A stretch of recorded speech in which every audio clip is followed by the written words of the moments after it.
T-Mobile 5G home internet employs geo-locking to restrict service to your registered address. This means you'll encounter a move relocate error if you try to use the service outside of that location. This is enforced through SIM card binding, device location verification using Wi-Fi positioning, GPS and cellular triangulation, and network policies.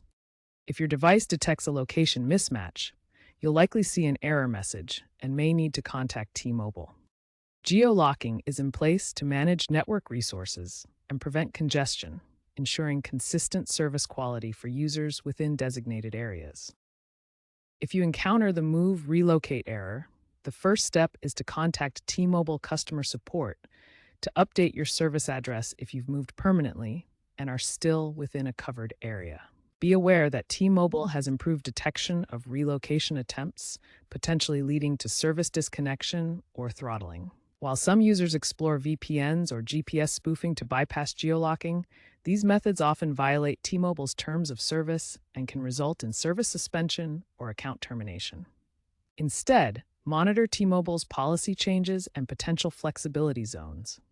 Trends suggest a move towards more user-friendly policies amid regulatory pressure, with the possibility of soft locking in the future. It's always best to adhere to T-Mobile's official guidelines to avoid service disruptions.